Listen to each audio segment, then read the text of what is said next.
You're streaming CBS News Bay Area. It was launched a decade ago to reduce traffic deaths, but now a new report finds Vision Zero to have been a failure. You know, these streets aren't mysteries. It's a small city. We are going to hear from a father who lost his son to a speeding driver and the changes he's demanding from city leaders. Plus, as big box stores shut down, we're going to show you how Asian food markets are seeing a boom across the Bay Area. 3 months in now, I think we're in a more stabilized, steady phase. We're seeing consistent month-over-month growth. And Pride Weekend kicking off in San Francisco. We're heading to Chase Center where the Golden State Valkyries are creating a hub for LGBTQ fans. Thanks for joining us this Friday. I'm Ann Makovic. We're going to have those stories and lots more coming up right after our news headlines. The Supreme Court has ruled to limit the power of lower court judges to block policies issued by the president. That ruling came out of cases involving birthright citizenship. The justices ruled that district court judges do not have the authority to make nationwide injunctions that block the president's executive orders. 3 federal judges, one in Washington State, one in Maryland, and one in Massachusetts, didn't just rule on the issues involving the parties and the states before them. They made their rulings apply nationwide across the board to everyone. So that was the issue in the case. Can one federal judge essentially dictate policy nationwide? And in its opinion today, 6-3 ruling by Justice Amy Coney Barrett, the Supreme Court said this is not how the system was set up to work. The justices have not yet ruled whether President Trump's executive order ending birthright citizenship was constitutional. But President Trump thanked the court for their original decision, saying it will clear the way for him to move forward with his policies. This decision, and thanks to this decision, we can now promptly file to proceed with numerous policies that have been wrongly enjoined on a nationwide basis. And some of the cases we're talking about would be ending birthright citizenship, which now comes to the fore.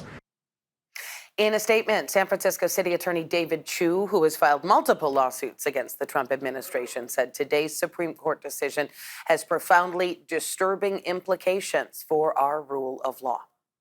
Governor Newsom taking Fox News to court. He announced on X that he is suing the network for defamation. This case centers around a phone call between the governor and President Trump.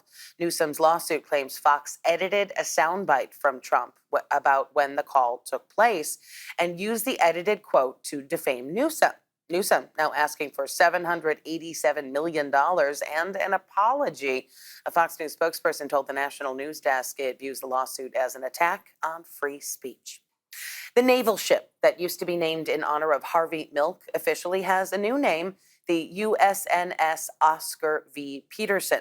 Peterson was posthumously awarded the Medal of Honor for his service during World War II. Defense Secretary Pete Hegseth says this is to, quote, take the politics out of ship naming. Milk was the state's and San Francisco's first openly gay politician. Of course, was assassinated in 1978. Deadly crash on eastbound 80 near Albany this morning. We're hearing that a semi and a car collided, sending the car flying off the freeway onto Buchanan Street below. Happened just before 3:30 this morning. Police have not released any information on the victim nor what caused the crash. Pride Weekend kicking off in San Francisco this week. This year's theme is Queer Joy is Resistance. Things kicking off tonight with the Trans March from Dolores Park to the Tenderloin starting at around 6 p.m. Pride celebration happening tomorrow and Sunday at Civic Center. The main Pride event, the Big Parade, begins at 10:30 a.m. this Sunday. It starts at Market and Beale and goes down Market Street, ending at Civic Center and 9th Street. All right, let's get a check on our first alert forecast now with meteorologist Zoe Mintz. Happy Friday. We have made it through a really seasonable week of weather all across the Bay Area. We are waking up to early morning fog, giving way to afternoon sunshine, but this morning there's barely any fog out there, and that is going to lead to a lot warmer temperatures this afternoon. Coastal communities even going to be in the low 60s. We'll be in the upper 60s here in San Francisco, to a few 70s sprinkled in there, especially downtown. But it's those inland East Bay communities that we are a little bit more concerned about when it comes to heat safety. Mid-90s to returning to the forecast from Antioch and over to Concord. Livermore will be in the low 90s, and then upper 80s down into the Santa Clara Valley. Kind of just depends on where you're located, but everybody is going to be seeing seeing temperatures this afternoon a couple of degrees above average for this time of year. So make sure you practice heat safety, you drink a lot of water if you plan on spending the day outdoors, because those places across our inland East Bay communities are under that moderate risk for heat safety. By tomorrow, there is going to be that increased risk down into the Santa Clara Valley, but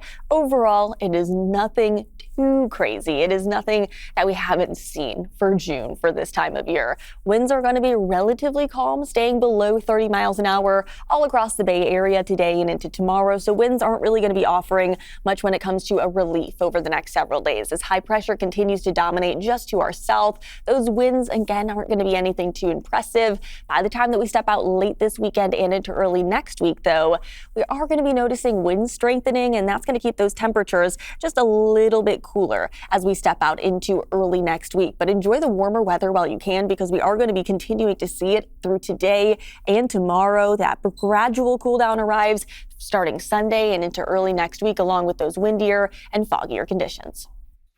More now on the Supreme Court ruling involving President Trump's effort to overturn birthright citizenship.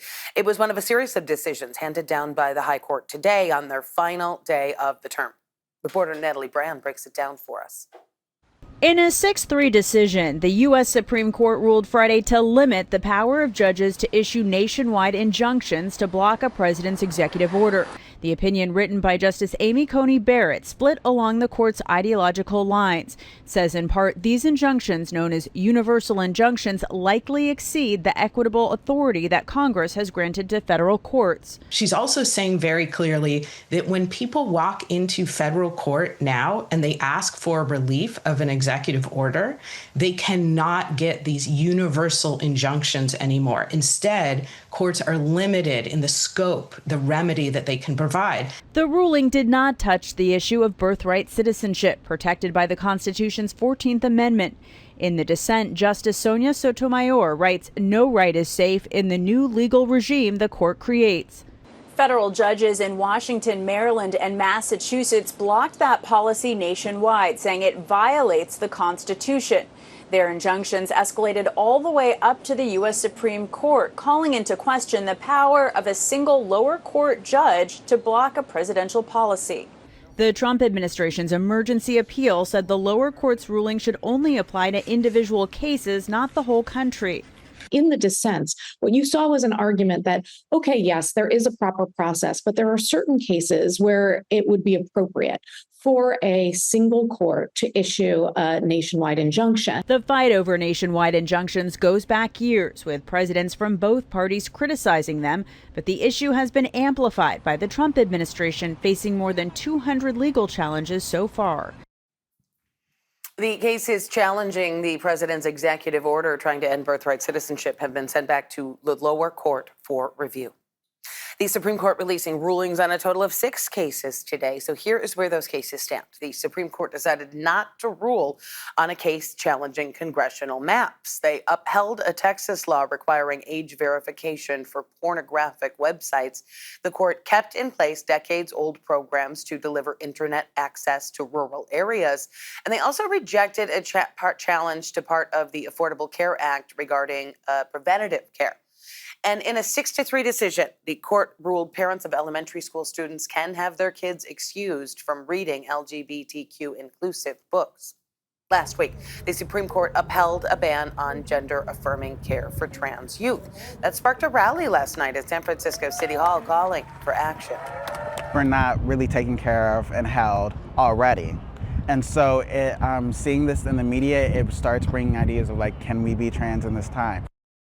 Of course, all of this comes as Pride Weekend kicks off in San Francisco. This Sunday is the Pride Parade, one of the biggest celebrations in the world. Mayor Daniel Lurie says safety is a top priority. He says police are going to be fully staffed at all stations with specialized units ready to respond if necessary. To all of our residents, visitors, performers, public safety teams, and everyone joining us, this weekend belongs to you. Let's look out for one another and let's celebrate. Thousands of people are going to be flooding into the San Francisco area for the parade. Our Gianna Franco has a look at some of the traffic impacts around the city.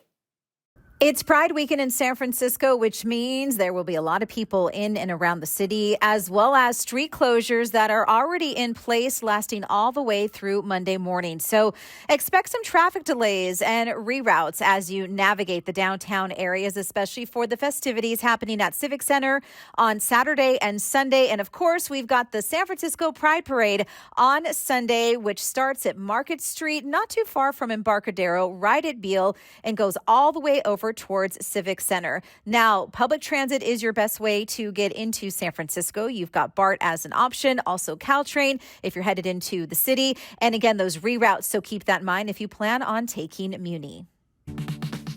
And we would love you to join us for our Pride special coming up this Sunday. That is the same day as the San Francisco Pride Parade. We're going to highlight members of the LGBTQ community making a difference here in the Bay Area.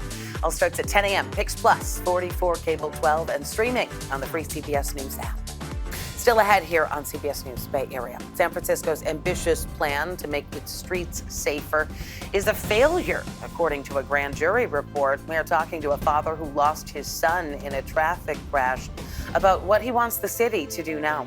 Plus, we're going to meet some of the minds behind the Asian food market boom in the Bay Area and the plans for more across the region. I think that as retail has changed and the Bay Area's population has changed as well, this is a good use.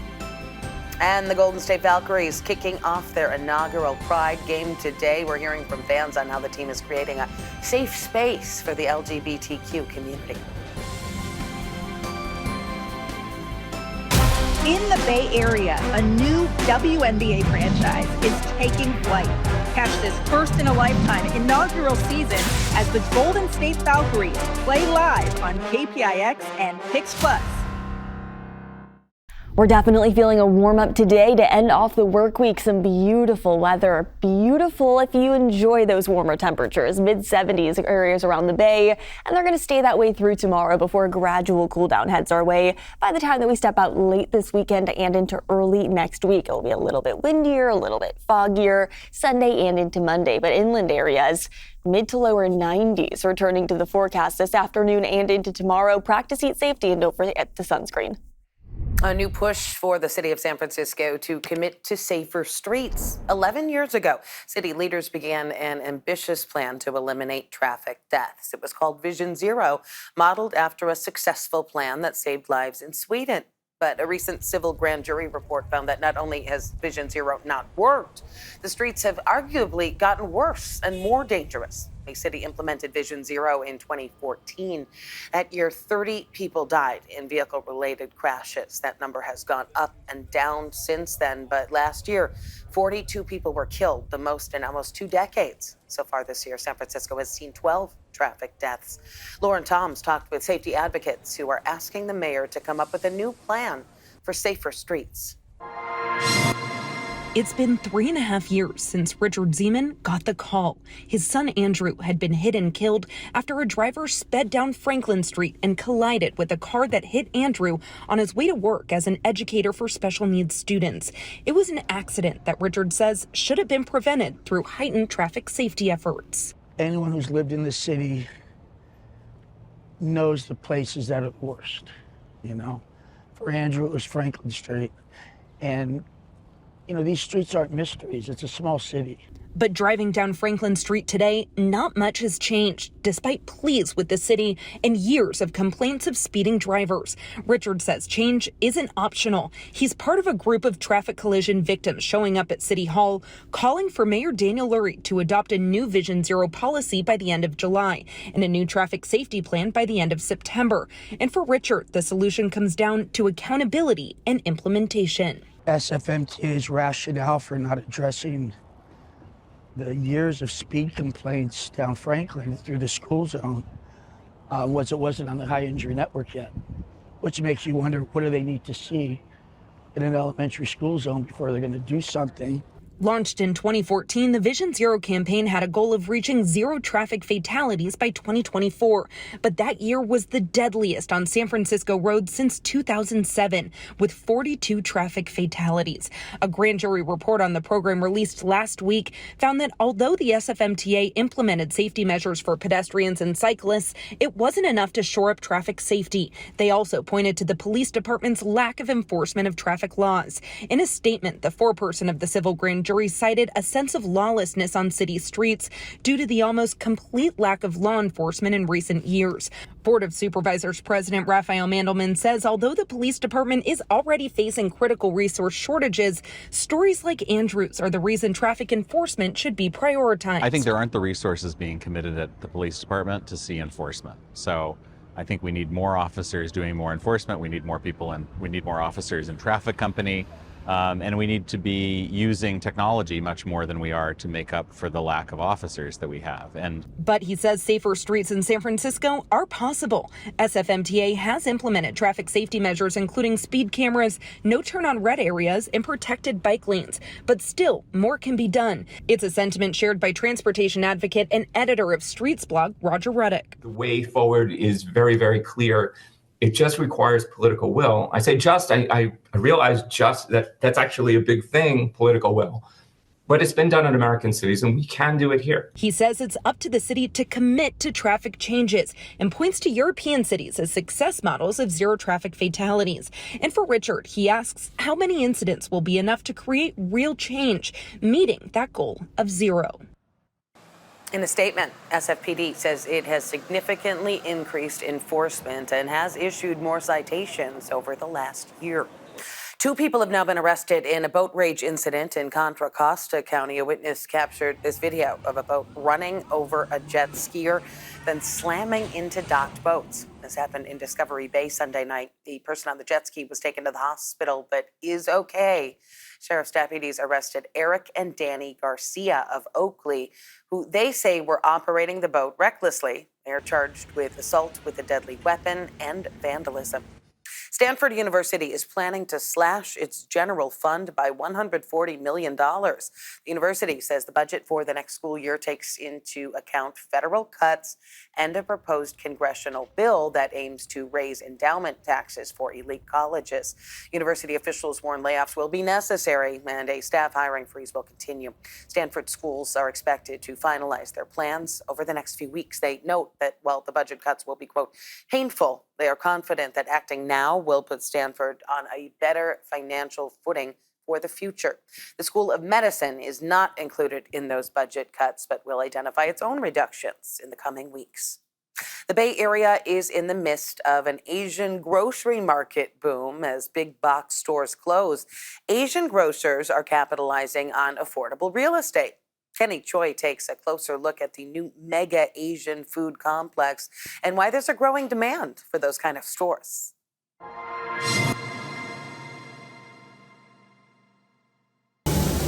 Tony Yu has opened highly acclaimed restaurants in Korea, earning a Michelin star along the way. I make a Korean barbecue dishes. It's 2 different kinds. He's now the executive chef at Pogu, a restaurant inside the mega food complex called Chagaoji at the Sermonti Center in Daly City. Looks yummy, right? And this is soybean-based marinade, and this is spiced chili sauce.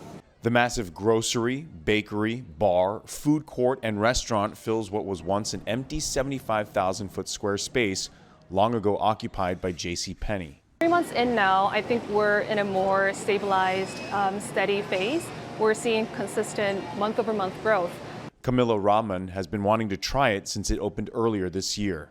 This is actually just a really nice use of this space. I think that as retail has changed and the Bay Area's population has changed as well, this is a good use. At least 7 large Asian chain groceries, including Tokyo Central in Emeryville and Megamart in the South and East Bay, are slated to open this year. It's an economic boost city leaders are touting. TNT, the largest Asian grocer in Canada, is coming to San Francisco. San Francisco State Asian American Studies professor Russell Jung says the market boom in Asian grocery stores is a reflection of shifting consumer demands and a demographic uptick in the region. Census numbers show Asians in the Bay increased from 1 in 4 in 2010 to to 1 in 3 by 2020. The increase in immigration from China and especially India, and those coming especially for the high-tech industry, makes up a large segment of that population growth. Jung says that growth, employment in biotech, AI, and other high-earning sectors of the economy are partly fueling the demand and replacing what were once smaller mom-and-pop Asian groceries. That Asian American community actually have high enough incomes where they want more high-end Asian groceries. So they're not mom-and-pop grocery stores coming in, but they're actually corporate. It's a new environment for you, working in a state-of-the-art kitchen in the middle of a mall, to introduce his modern take on Korean cuisine. Welcome to real Korean flavors. Welcome to Pogu. It's his new home in a vastly changing retail space in the Bay. Well, that store in Daly City is the first location in the U.S. The company says it plans to expand to other cities, and the new T&T grocery in San Francisco slated to open next year at City Center on Geary and Masonic. Its San Jose store is set to open at Westgate Center this fall. The Bay Area has been flocking to Chase Center to support the Golden State Valkyries. Coming up after the break, how LGBTQ fans are creating a community around the team. We just got this brilliant moment to all meet up somewhere where we all belong and we can all fit.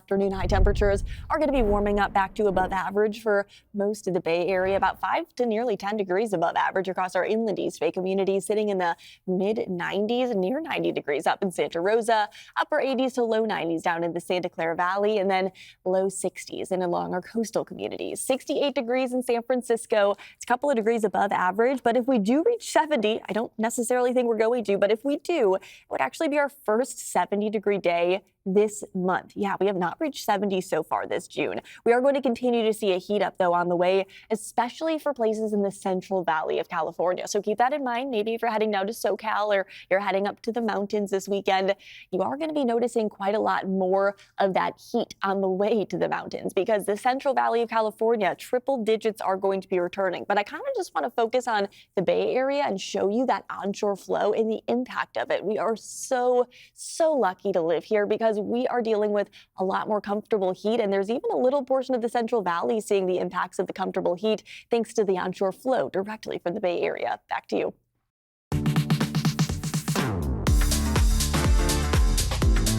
Well, the Golden State Valkyries are celebrating Pride. They are hosting their inaugural Pride game tonight at Chase Center. It's going to feature Pride merch and a halftime show by drag performer Ronnie Reddick. The Valkyries looking to bounce back from a close loss against the New York Liberty on Wednesday. They're going to be taking on the Chicago Sky tonight. They have a record of 4-10 so far this season. Tip-off, 7 o'clock. The Valkyries have been playing to sold-out crowds. Enthusiastic fans now have started clubs to celebrate the team. That includes members of the LGBTQ community. Kelsey Thorne introduces us to the founder of the Valkyries. For many LGBTQ people, specifically queer women, going to a Valkyries game is an experience unlike much else. You know, it's the representation to see ourselves being able to come out and be a part of the community with just ease and joy. Queer women have long made up a significant portion of the WNBA fan base. Recent studies show upwards of a quarter of all WNBA fans identify as lesbians. It's not surprising at all.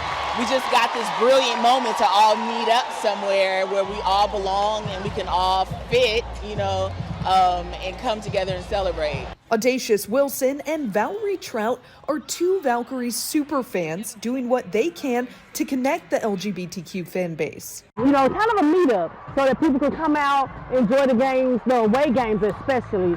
And they're not alone. Since the Valkyries season started, several LGBTQ fan groups have popped up, including the Valkyries, headed up by Megan Doherty Baker. It just feels like this could be kind of big in terms of how many numbers we've got and the diversity that the group can have and what it can look like and all the different ways that we can engage and connect with each other. It kind of feels like sky's the limit right now. The Valkyries have already hosted several events and are planning more and more every week.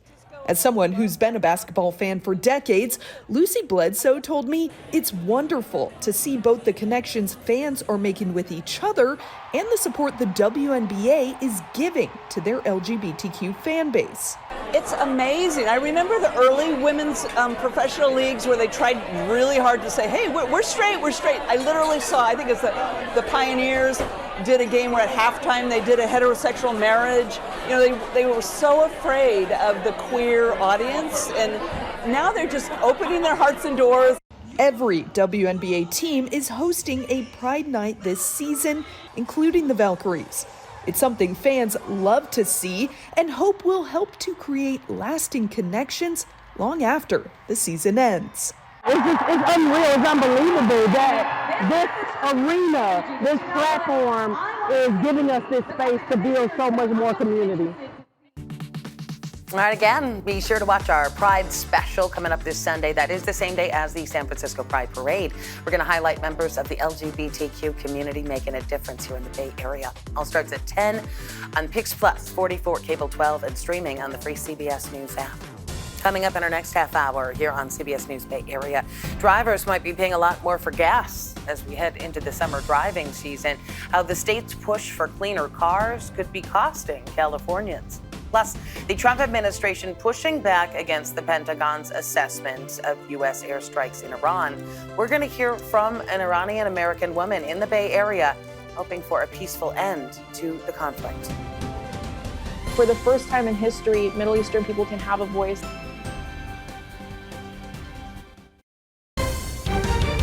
You're streaming CBS News Bay Area. Thanks for staying with us. I'm Ann Makovic. Here is another look at some of our news headlines. The Supreme Court has ruled to limit the power of lower court judges to block policies issued by the president. The rulings came out of cases involving birthright citizenship. The justices ruled that district court judges do not have the authority to make nationwide injunctions that halt the president's executive orders. The justices have not yet ruled whether President Trump's executive order ending birthright citizenship was constitutional. Governor Newsom taking Fox News to court. He announced on X that he is suing the network for defamation. That case centers around a phone call between the governor and President Trump.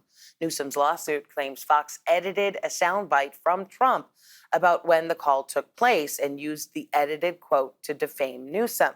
Newsom asking for $787 million and an apology. Fox News spokesperson told the National News Desk it views the lawsuit as an attack on free speech. And Pride Weekend kicking off in San Francisco. This year's theme is Queer Joy is Resistance. Tonight is the Trans March from Dolores Park to the Tenderloin. That starts at around 6 p.m. The Pride celebration at Civic Center happening tomorrow and Sunday. The main event, the Pride Parade, begins at 10:30 a.m. this Sunday. It starts at Market and Beale and goes down Market, ending at Civic Center and 9th Street. All right, let's get another check on our first alert forecast for the big Pride weekend ahead. Here's meteorologist Zoe Mintz.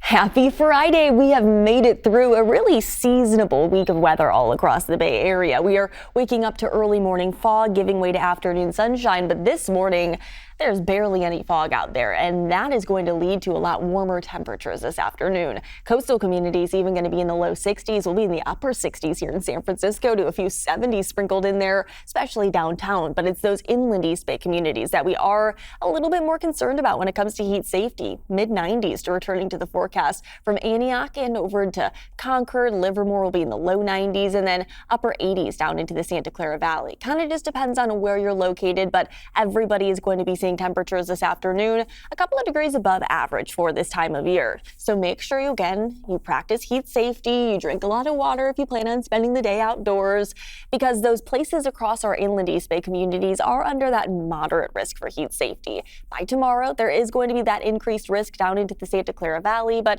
overall, it is nothing too crazy. It is nothing that we haven't seen for June for this time of year. Winds are going to be relatively calm, staying below 30 miles an hour all across the Bay Area today and into tomorrow. So winds aren't really going to be offering much when it comes to a relief over the next several days. As high pressure continues to dominate just to our south, those winds again aren't going to be anything too impressive. By the time that we step out late this weekend and into early next week, though, we are going to be noticing winds strengthening, and that's going to keep those temperatures just a little bit cooler as we step out into early next week. But enjoy the warmer weather while you can, because we are going to be continuing to see it through today and tomorrow. That gradual cool down arrives starting Sunday and into early next week, along with those windier and foggier conditions.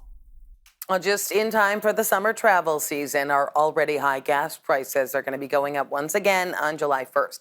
That is because of an increase in the state's excise tax and a new low carbon fuel standard. Right now, according to AAA, the average price of a gallon of regular in California sits at about $4.60. Here in the Bay Area, much higher as usual. Prices in San Francisco, Oakland, and San Jose are all closer to $5 a gallon. And with nearly 1 million Californians expected to hit the road over the 4th of July holiday, a lot of people are going to be feeling those increases. Reporter Tori Apodaca explains how much prices could go up. $121.67. We're between a hard place and a rock. You got to get gas. It's the pain many people feel as they watch the price tag at the pump go up. That gas tax is going to push me out of the state. Starting July 1st, the state excise tax for gas will increase by 2 cents, going from about 59 cents to 61 cents per gallon. That's a number politicians on both sides agree on, but the confusion is coming from the new low-carbon fuel standard passed by the California Air Resources Board last fall, and how it will impact gas prices, after a University of Pennsylvania report found it would be a 65-cent increase. It's why Senator Brian Jones created this petition against it, calling out the governor. All Californians have to do is look at their wallet. UC Davis Associate Director in the Energy Futures Program, Colin Murphy, says 65 cents is the worst case scenario. His models show it would increase by 8 or 9 cents per gallon. If the credit price spiked up to the ceiling, then 65 cents per gallon would be reasonable. However, there is no evidence suggesting that the credit price is going to rise anywhere near that ceiling. Governor Gavin Newsom's office released what it's calling a fact-check sheet, saying Republican lawmakers and the oil industry are spreading misinformation, to which Jones replied, I think it's very offensive to California motorists, people that are buying gasoline every single day to get to work, for this governor to keep trying to split hairs on how much is it actually going to be. The bottom line is it's going to be more. Politicians pointing the finger at each other over gas prices, with California drivers paying the price. Like I said, what we're going to do, we got to do it. We got to pay for the gas. Of course, the ongoing conflict in the Middle East plays a big role in the price of gas here at home. The price of oil rose to $78 a barrel after the airstrikes over the weekend. That has since dropped back down, but further conflict will continue to cause uncertainty in the market. The Office of Administrative Law has yet to approve the new low-carbon fuel standard, but experts tell Tori they expect that to be in effect by the end of July.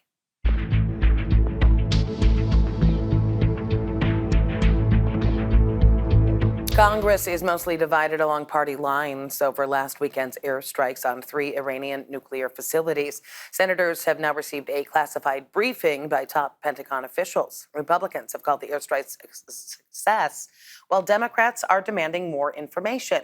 That is after initial intelligence assessments were leaked that cast doubt on the mission's impact. Pentagon officials insist the strikes caused severe damage to Iran's nuclear ambitions.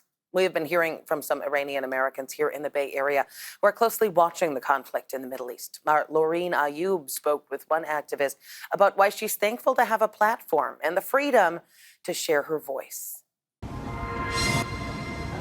For Ariana Jasmine, every day is an opportunity to use her voice to represent her culture.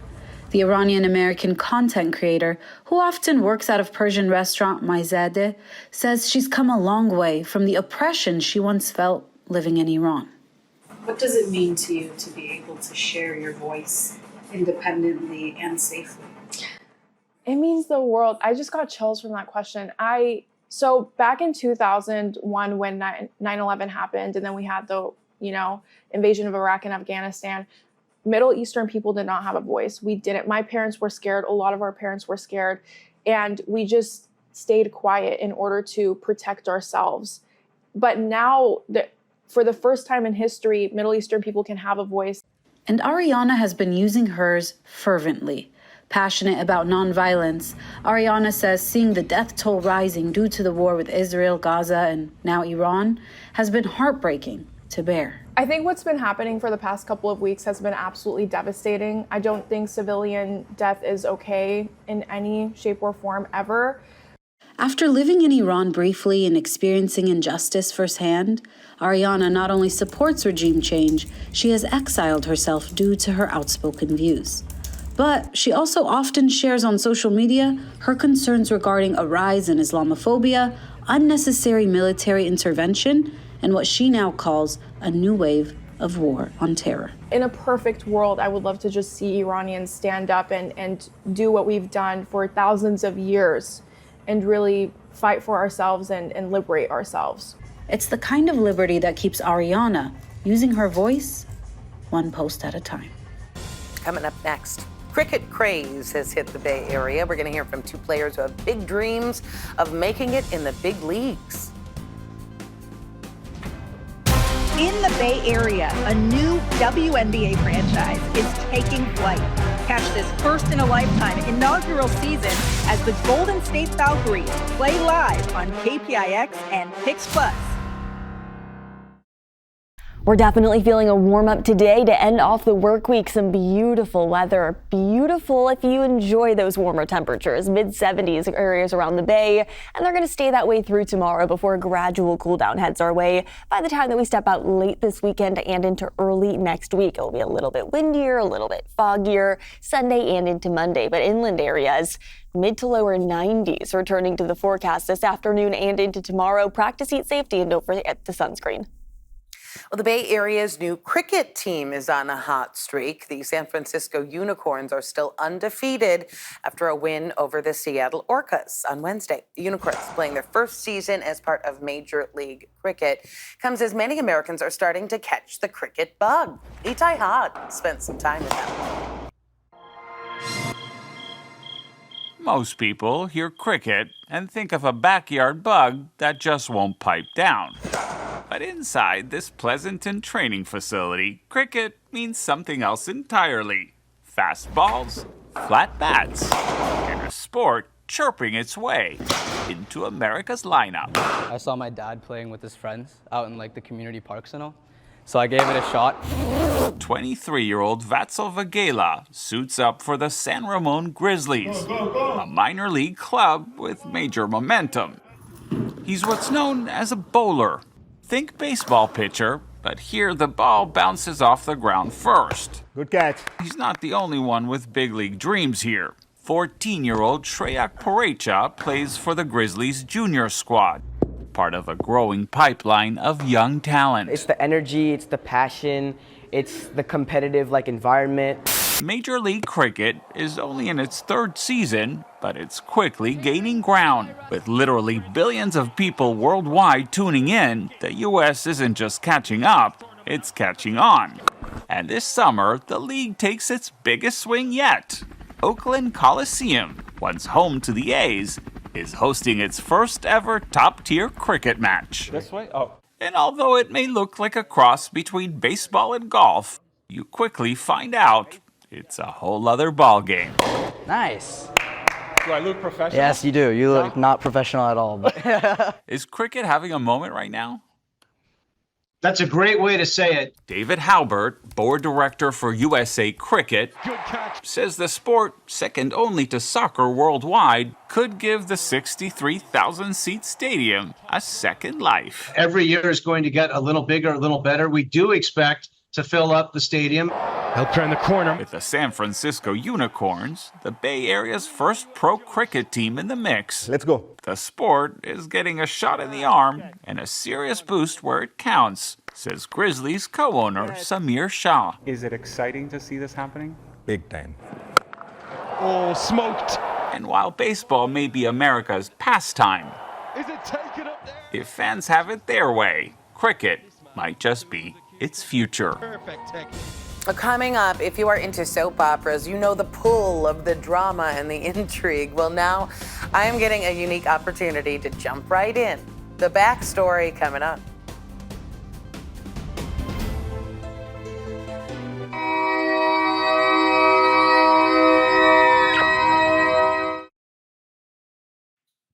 Well, they say it is never too late to chase a dream or to do something meaningful that you've always wanted to do. CBS Morning's Never Too Late series celebrates people stepping out of their comfort zones and blazing new trails. And now I am getting the chance to live out one of mine. I joined our morning edition crew for the announcement. My story, my Never Too Late, doesn't compare to this next story we're going to show you. This has been Ann Makovich's lifelong dream now happening. I feel like, do I ask you for your autograph now? Not yet. Superstar in the house. And you ladies know I'm a news person at heart, but I've always had this thing in the back of my mind. I've always loved soap operas, and now this is happening. Here's how my dream came to be. Now, people, you have to listen.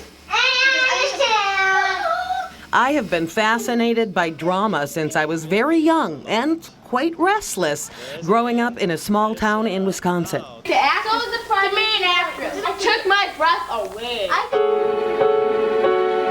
As a child, CBS's legacy soap operas were part of the daily routine. I'd even record them on my parents' old-school VCR, dreaming of what my adult life might be in a place like the fictional Genoa City. In the meantime, I'd always been interested in acting, and as I grew, I considered trying my luck in the fickle world of showbiz. But then, CAL FIRE says this fire is now 12% contained. I found the right mix of drama, shock, and awe in the real world, moving from print to radio to television news. CBS News Bay Area Afternoon Edition with Ann Makovich. Thanks for joining us this Friday. Many of those years spent anchoring the noon show on CBS News Bay Area, which is right before The Bold and the Beautiful and right after The Young and the Restless. I even got to mark this milestone a few years back. I grew up watching Young and the Restless, so you're both looking fabulous. I have to say congratulations on 45 years.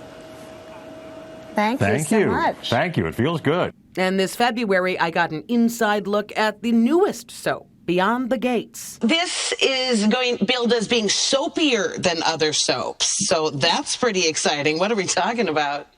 I know, I love that description. Soaps are about to get soapier. But when it came to real daytime drama, I was always on the outside looking in, on the other side of the satellite or the screen, until I realized it's never too late.